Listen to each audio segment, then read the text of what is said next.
Hey, Sarah. Hey, It's how's been it a going? while. How are you? Good, how are you? Yeah, doing well, doing well. So, we're coming back together today to sort of catch up a little bit about what's going on. The channel started, but then it stopped with an abrupt halt, and I haven't been putting any content out. So, I wanted to catch everyone up and have a little discussion, just the two of us, to talk about where we are today and what's going on with our concept. So, um, first and foremost, let me talk about regeneration centers because we never got to the point of regeneration centers and I never got a chance to introduce it to the audience. So, the first thing I want to talk about is just what is a regeneration center? So, a regeneration center solves three major problems that we're facing right now in the US. The first one is small to medium sized towns around the US have shrunk and are struggling to get momentum in order to revitalize those crucial town centers that are really really important to the city and the community around it.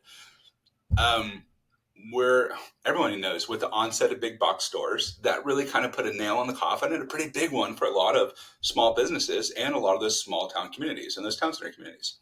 Well, with COVID happening as well, that really made it more difficult. And we saw a lot of businesses in town centers in these local communities struggle, and a lot of them closed. Like a lot of really solid mom and pop businesses that have been around for generations had closed.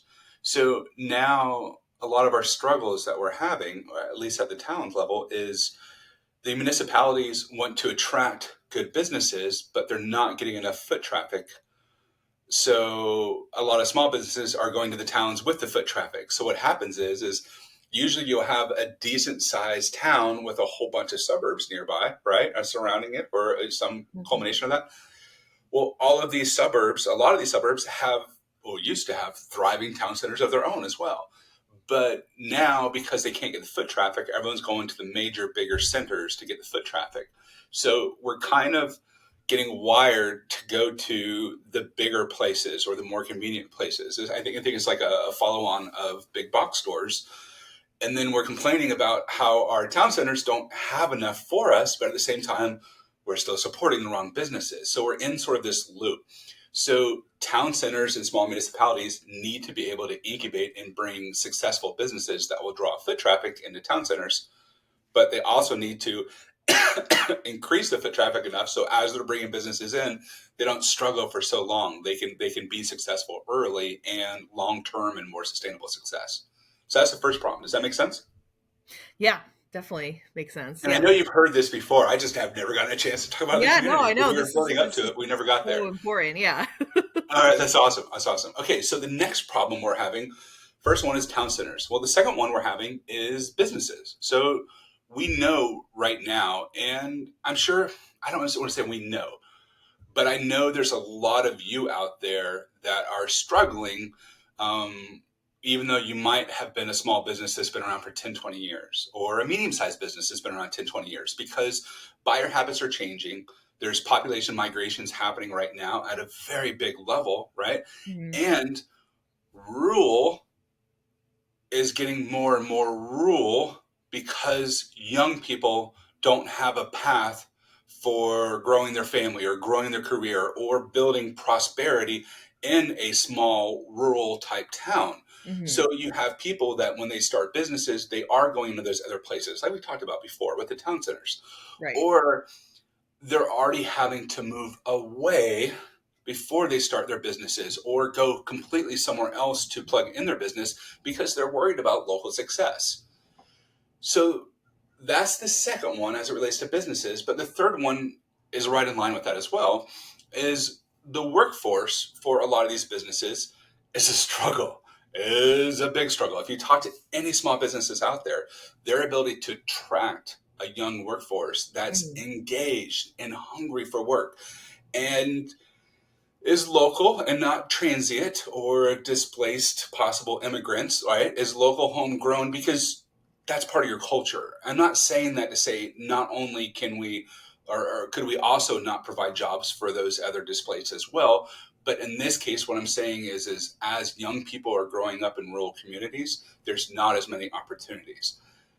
outside of rural communities, there's a lot of young people that have been told and sold around college as well, and are still suffering the same path. They're in a field or stuck in a career or a job or something that in some cases they despise. Like Hmm. it's not lighting them up in here. It's not lighting them up here. It's just not getting where they need to go. So it's kind of Hmm. a means to an end. There's also those who struggle to get jobs. I think there's quite a few of us who may have millennials or younger generations possibly stuck in our basements or stuck on a dead end path and they can't get on a trajectory to actually grow into a career. Hmm. Those are the three problems. And if I would reinstate those, it would be town centers, businesses, and individuals. Those are the three problems that we're seeing out there that we want to address and help provide support for. Make sense? Does that give you Yeah. sort of a good problem statement on there? Yeah, totally. So the way to do this then, and the solution for all this, and it's very simple, is let's build an ecosystem that all three of those can utilize, leverage resources, and thrive in.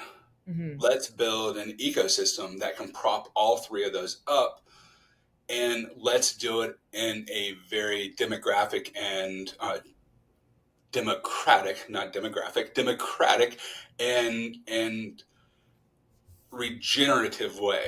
So what does that look like? Hmm. Right? Yeah. Okay. So we need to give people who are stuck a second chance to get jobs. We also need to give people who are stuck a better chance at starting their own business and actually find success in business and starting a small business. Hmm. Because we know there, even through COVID, there was a lot of really, really amazing, successful um, corporate individuals, people who are operators, people who are in a variety of different careers that left those careers to start something new, Hmm. um, which typically made them very good implementers, but maybe not the best entrepreneurs. Is that fair? Yeah, yeah. I feel like those are honestly, two different skill sets, right? I mean, Absolutely. yeah. Absolutely. And then let's look at the rest of us. The rest of us been running a business possibly for 5 years, 10 years, 15 years, or 20 years as a small business. Hmm. And technology is advancing so fast Yeah. for us to stay on top of it and lean forward into it while running a business, while managing our people, while ensuring that we still have that core and we don't do anything to harm our current trajectory. That's really tough. Totally. That's really tough. Yeah. I talk to businesses all the time. They're like, "Oh yeah, I know AI is out there, but I have no clue how to even put it in my business." And honestly, I'm just too dang busy. I don't have the time to do it. Yeah. Um, but then there's others who are starting businesses who are leveraging those, or maybe bigger businesses who are leveraging some of this technology because um, they already have enough capital coming in that they can reinvest that back into themselves a little easier. Right. They're able to adopt those. So we see a lot of these early adopters on this technology. We see that the DIYers are just like, I'll try anything. And they try to lean forward and stay on that. And they try to leverage technology within their business. Yeah. Um, a lot of times we see that in the form of like reselling services or value added resellers for a lot of our businesses, right? So we Hmm. see those. But then we see the tried and true business implementers who have been working on their business and in their business for a very long time, and they struggle to get that path, Yeah. right? That makes sense. So we have two problems now. We have the individuals that are stuck, that they need a solution for, right, to get Hmm. them unstuck. And we have business owners, small business owners, that need a place where, one, they can treat their business a little bit like a test kitchen and try new things without completely derailing their business, right? Yeah. Or they're a brand new business and they're like, I got an idea. And they need time to solidify their idea, solidify the operations and everything around that. So they Mhm. need a bit of a safety net. Yeah. But we Yeah. don't have that. No. We have the Small Business Administration, we have SCORE. And the reality is, the SCORE is full of a lot of mentors that are tried and true, old school way of thinking mentors, which Yeah. is really great. But that doesn't allow for technology updates. That doesn't Right. allow for how we can increase efficiency or how we can build better processes around a really small business so that business owner can bring in VAs or bring in support because then they already have the processes worked out. We don't have that. Yeah. And so then what do we need from the town centers? Well, we need that test kitchen for town centers, where town centers as a county level can say, hey, this city needs this, this, this, and this. This city needs this, this, and this. This city needs this and this. And we need a way to connect them all together so they're working more of a mesh and they're all self-supporting each other and they get that rising tide raises all ships effect. Hmm. We know what they need. Well, how the hell do we do that, right? Right. So the idea of a regeneration center is this, is the first thing is to build a value stream that can help fund all the great stuff you want to do, right? Hmm. The research that we've done up to this point, the easiest and most effective way to do that is to do a waste into energy, or a what I would call a one man's waste, another man's treasure, kind of, right? Hmm. And in this case, what it would look like is some form of landfill diversion. Okay. And landfills, if you don't know this, landfills, they already bake in the cost of the landfill as they do it in the form of tipping fees, and that's so landfills actually do generate revenue, but it's a very, very, very slow process where we're going like a turtle, but they build all that into it. So you can't completely remove everything out of the landfill, or else they won't have enough funds in order to help keep the landfill going. So you need to do a percentage diversion on there. So the best way to do it is to find a county of moderate size. So this excludes the very, very rural areas on there because they're not producing, and possibly they're not producing enough waste in order to get this to work. So we do have some pitfalls in that. So let's talk about it. We do a landfill diversion, and then Hmm. we take that waste, that MSW, which stands for municipality solid waste, Okay. and we take that and we run it into a series of reactors, bioreactors, waste reactors, biochar creator. Like there's a whole bunch of different ways to process that. Okay. There are companies that are actually building turnkey solutions that have already scoped the sizes on these, and there's our companies that are building them all bespoke or one off. Okay. Both of those ways are great. However, there's problems with each, Okay. right? Yeah. So Interesting. the bespoke solution to get a past performance to do a traditional bank loan is really difficult because you don't have those past performance numbers because you're not selling systems at scale. Because every Hmm. one of the systems you build is custom, right? Okay. Completely custom. So What it's oh great oh because, sorry. go ahead. Yeah, I was just gonna ask why would you want them custom? Like what does Well, that's what I was going to get at. So, for a okay. municipality who has this problem, and this Hmm. problem, they need to solve for three things, or maybe Right. six or seven things on there. Yeah. They can build a solution that helps solve for that really, really hyper focus for their ecosystems, which is perfect. All right. Right. That's great when you're using state funding on there because you know.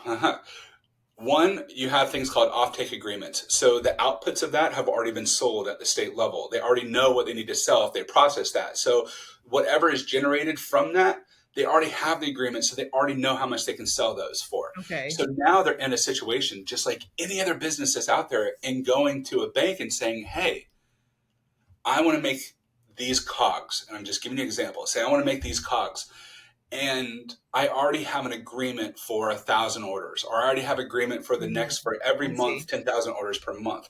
That's in essence is what it means to have these off-take agreements, I right? see. Yeah. So they're going to a bank and say, I already have fulfillment orders, and they use that to leverage the funds they need in order to build whatever it is they have to do. And I'm assuming they can make them faster, more efficient or whatever using like this way. So they're like, I already have these orders Well, when and you're doing it through state funds on there, yeah. it's not faster or more Oh, efficient. okay, okay, It's actually interesting. like really, really slow. And Okay. chances are to get the offtake agreements for each one of those, you're gonna have to really shop those around. And then you're probably gonna have to go through a series of individual grants in order to get that done on there. So in order for like a state or a county to upgrade its infrastructure, oof, oof, we're It's talking like, like Moses level of let's part the sea and let's make sure we can get this working. Unless the system's at a critical failure and they're like, oh my gosh, we have to solve for this now. And oh, it's such a squeaky wheel. They're just like, let's throw yeah, money at it to get it fixed. I see. A little different. Okay. Yeah. If you go the COTS route, which Mhm. COTS stands for consumer off the shelf. If I want to Okay. go buy a phone, I'm buying a COTS device. Right. If I want to build my own phone from scratch, that's bespoke. That is not COTS. Okay. So you can get COTS systems that are out there. You can get a 100-ton system. You can get 30-ton systems. You can get a 1-ton system out there. And what those do is they process a certain number of daily waste in Okay. order to keep that system operational. So Okay. if you go the COTS route, the benefit of that is it allows a better path for a private company because you should already have, if the system's been sold before, you already have a past performance. You already have Mm. maintenance records. You already know your operations requirements. You already know what else? You already know your outputs in I general, right? see. You know your Yeah. range of outputs. Um, you already have a detailed number for a lot of times. You already have better modelers that can model for COT systems as well. Yeah. So your ability as a private company to build a COT system is a little easier because it's not completely custom, and I don't have to use a huge fundraising in order to build a grandiose system that Mm. it's really hard to get investment nowadays, right? Right. Right. So the idea then is, well, let's go a waste to energy to solve this first as a core, and let's do a landfill remediation. Mm. So then what we need to do as a company is reach out to anyone that's out there in the municipality areas, like at the county levels, and say, okay, who's having landfill problems? Mm. And who's having problems getting successful businesses for their town centers. So if we can find a town, or I should say a county, to say, hey, we have both those problems, Uh-huh. let's talk more. That's our foot in the door of where we want to start on. Okay. Once we go in there, we already know we can solve for one problem by building revenue to support our whole model. Mm. Now, what is the whole model and how do we really solve for this now that we have the core, Yeah. right? Yeah. So there's three groups of population that we're going to try to solve for. We're going to start at the individual level first. Mm-hmm. And bear with me because this is going to take a little time. Okay. So, at the individual level, I need a way that if I'm stuck in a path or a career, that I can pivot and go a different direction, even though I might not be able to afford it. Right. Yeah. All right. Yeah. So, in order to do that, what we need to do is find a way to trade for college. So, what if we can have that individual do something, and then in return for that, we're going to give you free education, Mm. Mm-hmm. right? Yeah. Okay, so let's think. What can we have individuals do? Okay, here's the idea. Well, we already got this, right? So, first and foremost is if individuals could support the town center municipality, then that town center could have more resources via interns locally to help apply for more grants or possibly build case studies for grant proposals and say, here's what I need for my town center. Here's what I need for the neighboring town center, what it enables me for this town center. Because I might have certain portions of my business that I need here, but the neighboring town center might have a completely different business, but we're sharing resources. Like my waste might go into their inputs or their waste might go into my inputs and so on and so on. So we're trying to close supply chains locally, right? So let's come back into this. So we're still at the individual level. So an individual could help support local civic projects and local town centers and to donate part of their time for that in order for college, right? So that could be one path. Well, let's go back to the town centers and what they need. The town centers need businesses and they need foot traffic. So if we can have our individuals helping to build better solutions for foot traffic and supporting their events that they're doing to help grow those foot traffics, then naturally we're giving town centers an extension of their resources that they didn't have before. That's awesome, right? Well, they also need businesses in those areas. So let's bring in the businesses now too. Well, if we could put a business at a regeneration center, then we have local support that can also come into that as well. So now, whether it's at a local town center or it's at one of our regeneration centers, we can now use our resources, those individuals again, to split their time so they can help businesses, right, locally, and they can help civil projects locally. And in return for that, they get college. So think of the Peace Corps. Have you ever heard anyone say, man, I wish they had the Peace Corps but in the States so I could help local, right? While also increasing my knowledge, my experience, and grow myself and increase and then help my growth. The answer is yes. Yes. Yeah. So in this ecosystem now, we have individuals who want education. And for the most part, if I'm stuck, I would happily give my time to other businesses, local small businesses, because one, that's going to increase my understanding of different businesses, Hmm. which allows me to sample a whole bunch of different things. And I can say, I don't like that, don't like that. Ooh, that was fun. Hmm. That was kind of fun. Whoa, this is the best thing since sliced bread. I want to do more of this. And so now we have the ability for those who are just stuck on indecisiveness or stuck on that path and saying, I'm stuck here, but I have no idea where I want to go. Hmm. We're giving them a path now. And then we're giving them options to test their water a little bit and put their toe in the water and like, what do I like? What do I don't like? Right. Hmm. Yeah. So we have a great solution for these individuals, and we have a possible great solution for businesses, and we're starting to get a good solution for town centers. But how do we house all these people? How do we feed them? How do we cover for all this? How do we do all of this kind of stuff?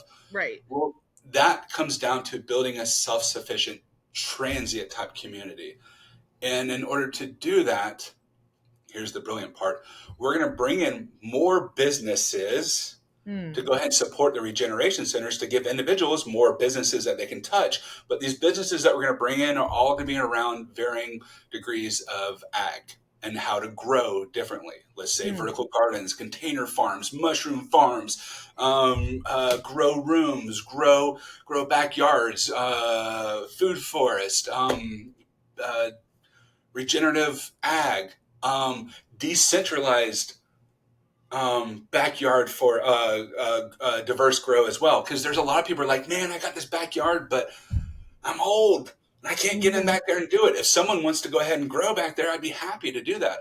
So Hmm. now we have a CSA model, we have a centralized and decentralized growth model, and way to bring in agriculture and food to help feed our residents, provide more affordable food for our food deserts surrounding us as well. And if we do it right, we can plumb in all of those outputs and distributions through those local town centers. So now our local town centers have a purpose for local residents to come into them because they can go to satellite businesses, if any of those businesses, and I can get new bread, I can get this, I can get all of these things. Even if you're in a town center that's so small, you're struggling to get that foot traffic. Kind of makes sense where we're going with Yeah. it? Totally. Yeah. So now let's build a level of resiliency for our residents that are local as well, because they're going to learn how to farm, not just one way to farm. They're going to learn hydroponics, aeroponics, aquaponics. They're going to learn permaculture. They're going to learn beekeeping. They're going to learn such a variety of different skills by just there.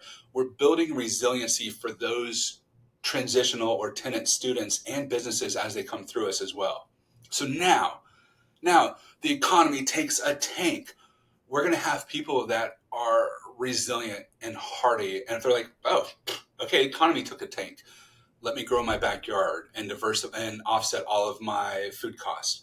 Let me work with my local regenerative businesses that we all help each other together so I don't have to rely on just one business or one output. Hmm. This helps now our town centers in general be more flexible, adaptive, more resilient, right? Hmm. And continues that path on everything we're talking about. Make sense? Yeah. So, in the end state, what we have is we have a center that starts with bioremediation or landfill diversion, right? And Hmm. takes landfill and converts that into energy and converts it into energy, natural gas, recycled energy, recycled natural gas, biochar, and then liquid fertilizers, right? And a Okay. number of liquid fertilizers. Yep. Then we set up a variety of grow areas that are around our whole campus, right? So that's where we have traditional farming, we have regenerative farming, we have blah, blah, blah, blah, blah, you name it. We Hmm. show a whole showcase along with your compost as well. Why not? Hmm. Because if we're processing all that, we're going to have bio waste. Let's go ahead and make a Totally. compost center as Yeah. Yeah. well. Yeah. Of course. And then if we have compost and we're processing waste, we can now open up recycling for towns that probably haven't been able Hmm. to open up recycling up to this point, or Hmm. counties that have not been able to do that. And we now have a way to process all that too and make sure that the good stuff we sequester and we keep locally. But wait, there's more. So, how do we build all of that out? Well, the way we build it all out is we set up a small scale maker space and we set up a construction facility, a modular construction facility, which doesn't have to be grandiose. It doesn't have to be massive. All we need is a table that we can use for multi-space on there, where we can build roofs out of, walls out of, all of that, and then modularly, place those where we need for permanent structures. Mm-hmm. What this then allows us then is a path for waste to construction, which we all know we need.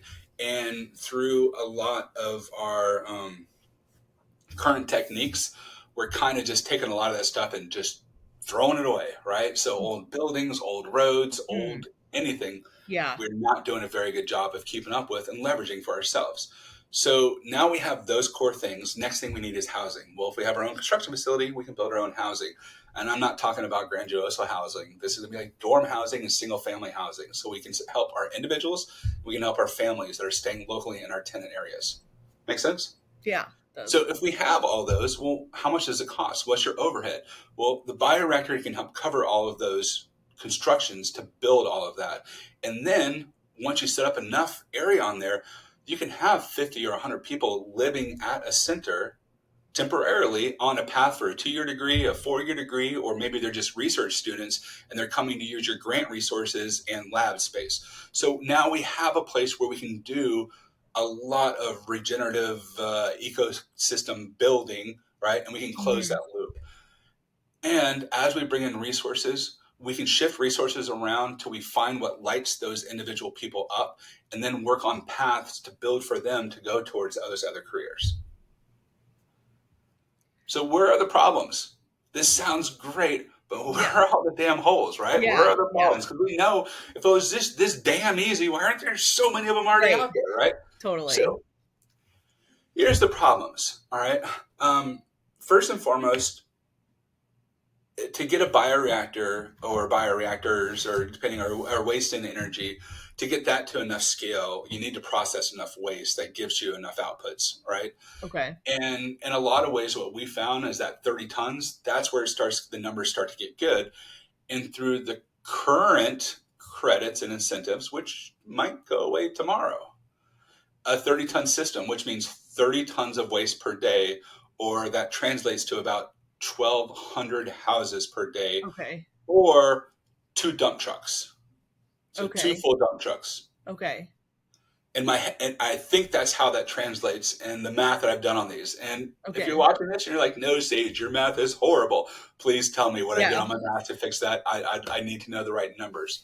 So now we can open up, we have waste coming in, and we also have a new path for recycling as well, Okay. which could be massive for that local community, because they're not just going to be like every other recycling, not every other, let's just say a lot of the other recycling eco-friendly towns and counties that say they recycle, but realistically they just collect, sort, bulk, and sell.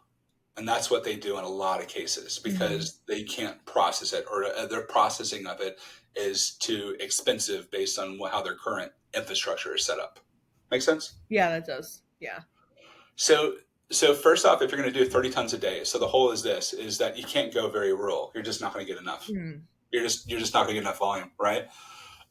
So that puts a hole in our foundational way to make revenue. And with the current administration, your credits and your incentives might go away. So what that looks like is something that a system on there that might produce 8 million a year might only produce 4 or 5 if those credits and incentives go away. So that's huge. That's massive if those go away. Right. So there's a lot of people really like, what's going on with this administration, and what's Doge going to do with a lot of these? Because Right. um, these paths on paper they look like a waste of money, right? I'm going Yeah. to get my Yeah. They hands don't. on it, and Right. it's a waste of money, Yeah. right? Yeah. And if you're looking at it strictly from the monetary sense on there, then by all means, scrap it. I get it. Scrap it. It's a waste of money. Scrap it. However, if you look at the impact and what the impact translates to, if I can do a 30%, this is just an example. If I can do a 30% waste diversion from your landfill, that means Mhm. your landfill might last another 7 to 8 years that you didn't think it could last before. So really think about that. But that's one of their problems right now with looking at everything at just the dollar amount on paper. What do you do, right? Yeah, it's Right? different metric, right? It's like depends on the metric, what, right, sort of how Yeah. Yeah. profitable. So, Yeah, so you have to look at more than just the cost. right. Well, we know this can be profitable at the same time. So let's just look at the profit in general, and there's some more holes. Well, Okay. to build a 30 ton per day system, a makerspace, a construction facility, the whole grounds, and to do the whole gardens, and to do Right. all of this, and then our classrooms, our event centers, and our tourism, and blah blah blah, and our exhibits, so we can have people come through and we can show them and give them that path to Yeah. go, be more sustainable or be more resilient or be more regenerative. Right? Yeah. We have to build stuff and we have to raise money to build it. Yeah. Well, at first we were looking at this like, okay, we'll just go ahead and put all the money together and we'll build the Regeneration Center because our projections show that we're going to be profitable of about $10 million a year. Well, the raise on that was $25 million. In today's economy and today's fundraising, I've been meeting with and other groups, and 25 million for 10 million per year net, that, and that's Mhm. before you start getting into your projects or dividends and how much you Right. actually declare on that as dividends. Right. There's not a single investor that wants to do that right Mm. now. I was interviewing and talking to a few people who run some of these bigger groups, um, and they're looking for unicorns, and like Mm. everyone they're looking for unicorns, like 10x ROI, 10x ROI, and they build all these into these plans. They're like, hey, now I have um, a new fund, right, that has Yeah. 10 different businesses in it, and they build it knowing that 8 out of 10 are going to fail. But Oh if 2 wow. out of 10 are the unicorns and they make it there, then they'll cover the whole thing and we'll be Oh great and wow. we'll move off to an island Like somewhere and that's the retire. sort of like investment strategy right now. Yeah, that's hard to. That's hard. Yeah, That's that's hard. hard. If, Yeah. if, if every business that a VC wants to invest in has to be a unicorn, Yeah. right? And Right. a unicorn that they know is going to fail 8 out of 10 times, like, what are we doing? What Yeah, are we yeah, doing? yeah. What are they Right. doing? Why not build so like we need more like if this was like the stock kind of funds, we need more of The the bonds? yeah, we need a bond type of fund, a low one where like we're looking at just like lower interest Right. rates. Yeah, yeah, yeah. So in all of this, what we had to do is we've had to pivot, and so where we find ourselves today is rebuilding pro formas and pitch decks on doing a raise for just the bioreactor first. Hmm. That makes a And lot of sense. but that covers a whole bunch of other problems too and opens up new problems. Let me go into them. Yeah, let's hear Everything them. does, and it gets more complicated too. Yeah, And of you're like, course. oh my goodness, oh my goodness. Guys, for anyone watching this, I'm a puzzle guy. So I like to solve big puzzles and I like to really think outside the box. So this is the kind of stuff that lights me up. However, I know some of the things I may be saying are incorrect. So please help correct me where we are.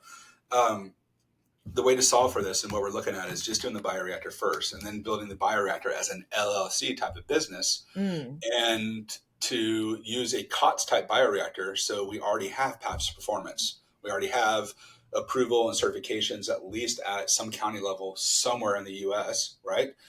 And we know what our outputs are, so we can go ahead and start looking at off takes and make sure we secure our off takes for everything we're doing, because we already should know how much we're going to have for outputs on there. Okay, Um, that makes sense. that's how we're having to pivot. However, to raise funds and as an LLC to eventually want to convert it all to a co-op, because that's the responsible business that you want to set up as a regenerative business, Mhm. when is the transition? And how do you do that? Mhm. And so we're looking at models now where we're looking at models where possibly we do we we pay back our investors, or we do a 2 million private raise and then a bank for the rest, because if we have all those things we should be able to do a bank for the rest. Oh, and by the way, the total on just the bioreactor alone is 16 million. So we went from a 25 million big raise now to a Mm. 16 million. We're like, oh, this is going to be a lot easier. But if we're going a COT solution and we have those off takes and we have the past performance, we should be only to raise 20 to 30% of that and then go to a Okay. bank for the rest. Okay. All right. Should be able to. Yeah. Right. Yeah. So what it would look like then is we have to do a 2 million raise Okay. and get all of these offtake agreements and get everything else all set up. And then hopefully go to the bank with this big package and say, here's what we want to build. Mhm. And hope they ask no more questions, because Mhm. what we want to do that with this, all this afterwards, is eventually convert this over. So then it comes down to is, okay, how long do I need to operate in this environment until I can build the rest of it? Yeah. Right. Yeah, yeah, yeah. And that's some of the things we're struggling with right now. Mm. So I don't have the right answer for that right now. And what it's looking like is possibly maybe two businesses that we start. We start the main business and get the LLC done, and then we start a co-op on the same time. And we part of our profit distributions, as well Mm. as going back to our investors, goes to help fund the other thing. Mm. Um, but how to do that, right? And Yeah. then where do you build your governance over how all this works together to make sure that your business will still operate for the good and Mhm. has the ability to transition to a co-op at the right time. But then if you bring up co-op to an investor is going to go like this to you and say, no, I don't want to do a co-op because that's not attractive for an investor to come into a business. So Right. there's the struggles where we're at now. And here's what we're trying to solve for right now. Okay.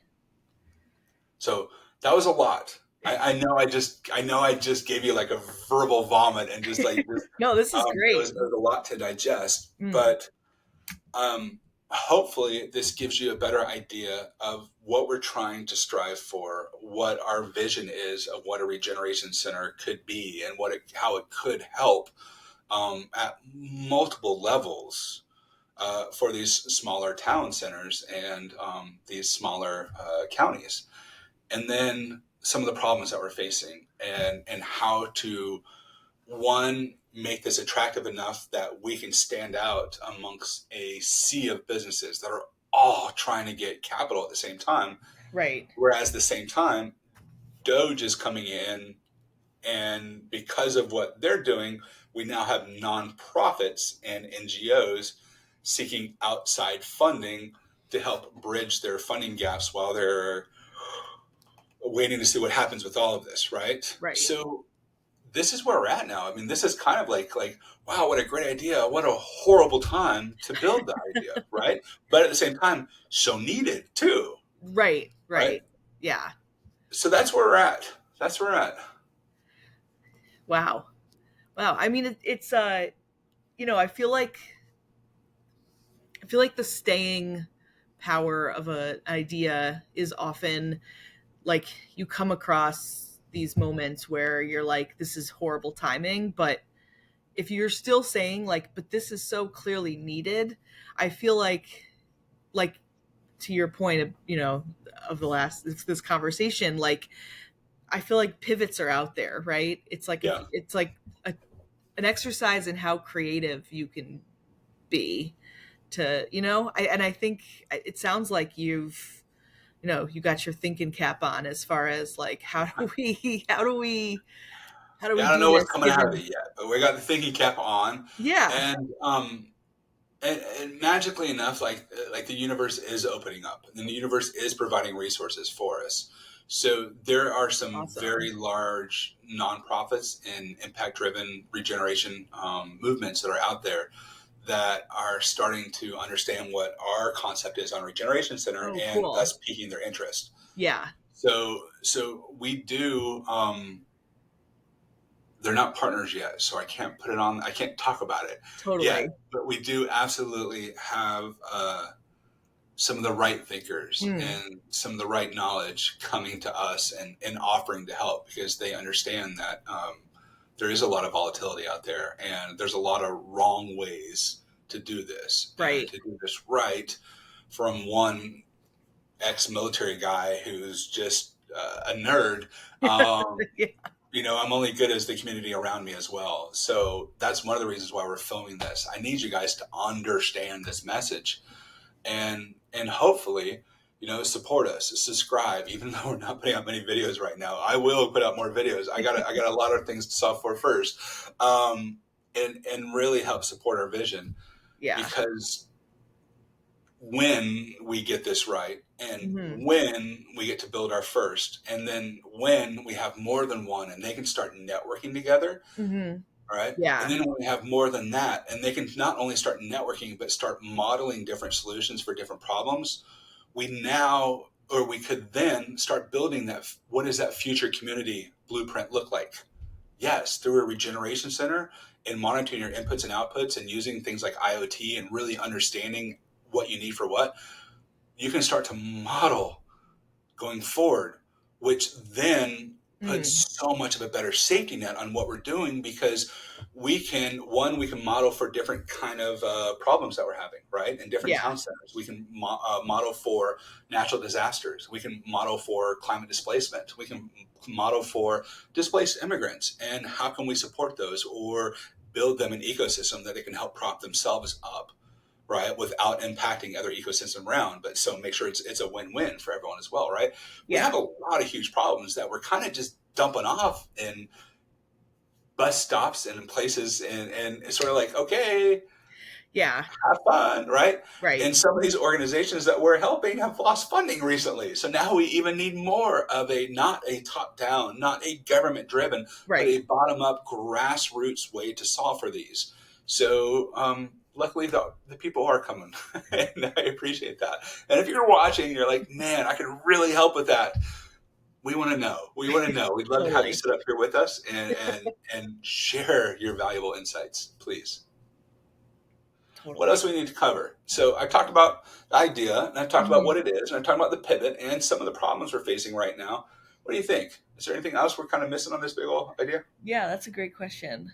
I mean, one of the things I'm hearing from all of this is really what you're describing is sort of practicing what you're preaching, right? Like you're trying to create like a resilient like business strategy, like how to move forward, because like what you're sort of describing is like how do we be agnostic to who's in power right now, Yeah, and how are yeah. we We how need can we, something very, very bipartisan, right? right, and like and even just like not not impacted, right? It's like I feel like resiliency is really what like not impacted by the changing sort of like polarized government, right? Yep. And also not impacted by how willing or unwilling investors are at a given time, like also not impacted by Wall Street, right? And like the sort of bottom up approach is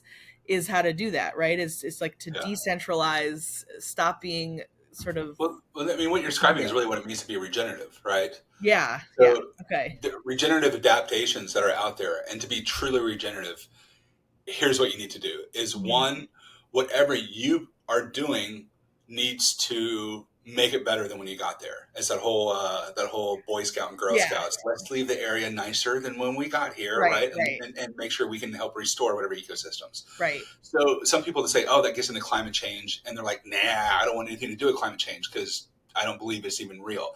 That's fine. That's fine. You don't have to, but the reality is climate is striking throughout our country. And when that happens, when you have a better resilient solution, you can recover from those much easier. Yeah.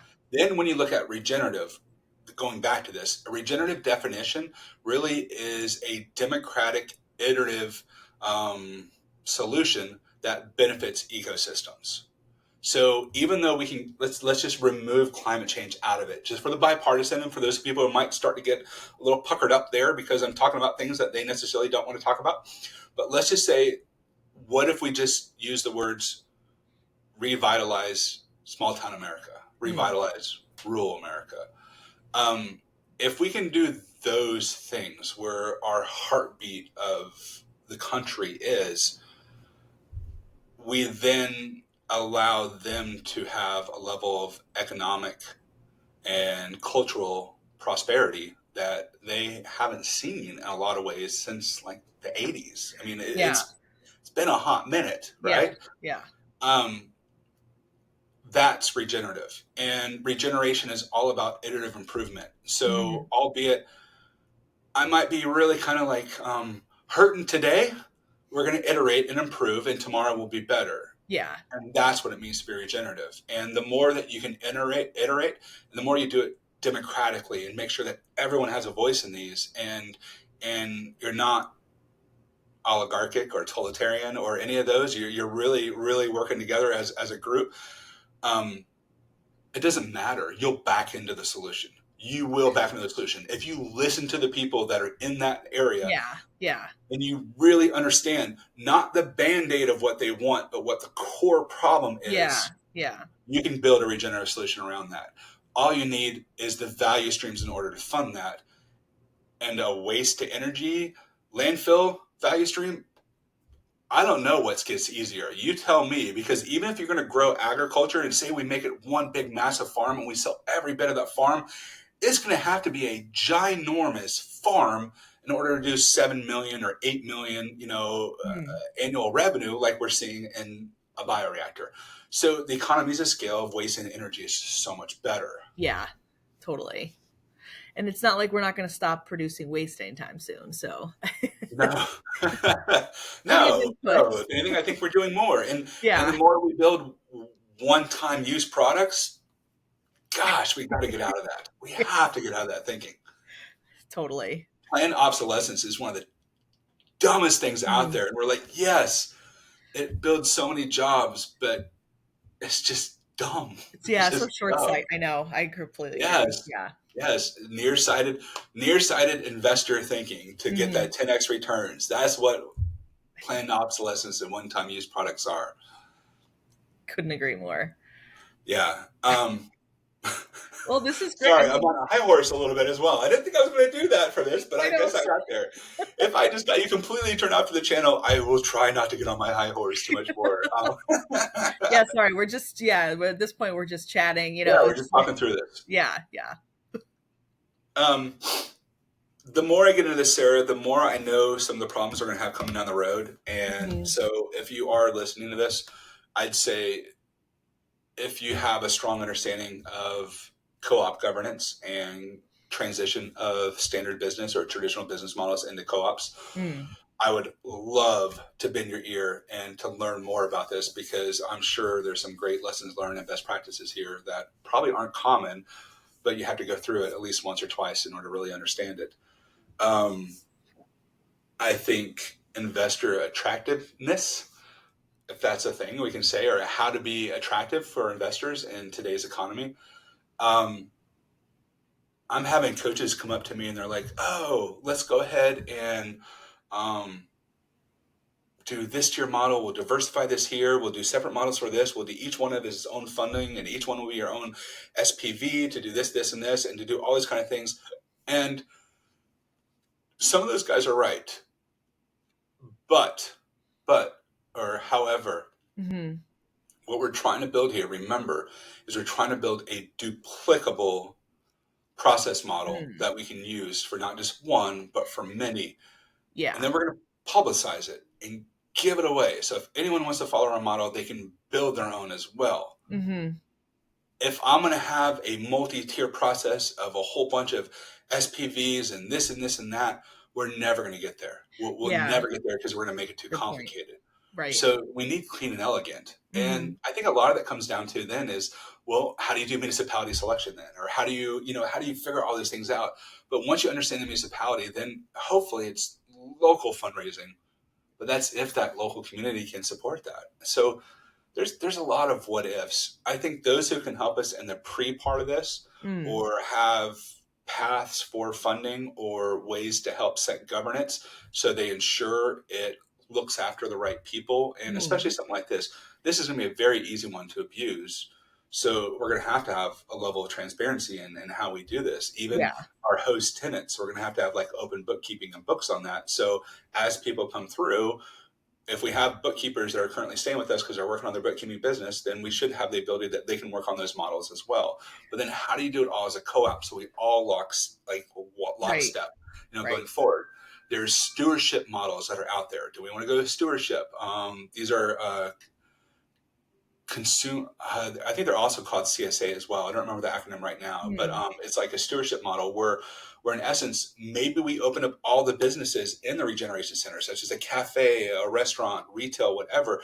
And as we're giving our business tenants incubation, we let them run any of our businesses for a temporary period of time. Oh, So a cool. cafe owner who's looking to be a budding cafe owner somewhere else could then trial run and Oh, our that's center as a cool. test kitchen. Yeah, Yes, but how that's do you really do cool. that do you do that as a stewardship, or do you do that just as an apprentice Hmm. model?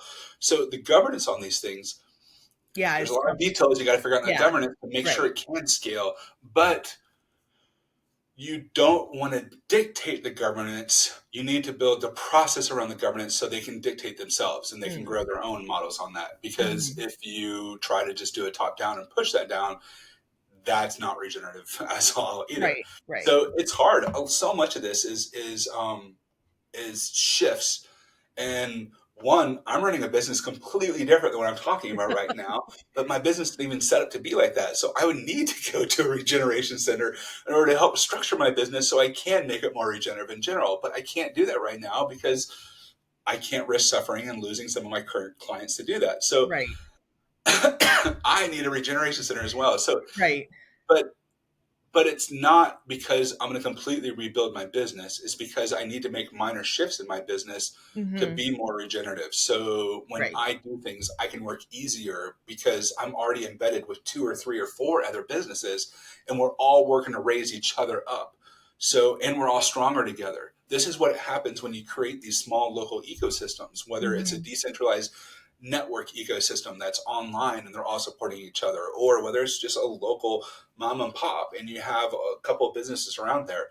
um, those ecosystems and doing that as a community um, is exponentially better and more sustainable for growth, Totally. and to help your business grow. So Yeah. I know I'm kind of repeating a lot of what we're talking about. I'm trying to give it different perspectives, and maybe this is helping people Yeah, no, understand. see, I mean, it's helpful to me. I'm sure it's helpful to those watching. So, Oh, good, good. So we've been talking now for almost an hour, and I don't think we have anything else at this time to really go over. Is there anything on anything else, anything anywhere where I was talking that you took notes on that I could expand, or do you feel like I need to know more? I took some notes, but you sort of answered those things as almost like you anticipated those questions. So, That's um, good. yeah, yeah. So I Some don't days know. we do better jobs than others at doing that, right? Yeah, so I All right. So we'll end it got here, anything. and I'll let all of you know. Thanks for joining Sarah and Sage again. Uh, we hope you're enjoying this. We're really sorry it was so long in between and trying to get this out. We had to wait for the elections to go to run its course, and then through that, we had to really spend some time to start thinking about the ramifications. And even just like we're in mid-February right now, and there's just crazy volatility all over the place still. So I know there's a lot of business owners and nonprofits and NGOs that are all kind of holding their breath right now, and we're with you. We feel it. Hmm. We understand what you're going through, and yeah, it just does kind of suck right now. Um, that's really it. I hope you support the channel and subscribe. We're going to put more content out as I start flushing this new pivot out more. We're going to come on here on regular intervals, just like this on Fridays, and push content out. I'm pushing raw content out. I'm not editing any of it because these are just kind of fireside discussions where we're talking about really, really relevant topics. Uh, and I think it's better just to do just let it organically and naturally come out. So that's it. Yeah. All right. Thank you all so much. Please subscribe, share, download the transcripts on this, and run the transcripts through AI so you get good summaries out of this and you can build on the concepts as well. And if you come up with something really great or innovative or new or something we haven't thought of, share it in the comments because we'd love to hear it.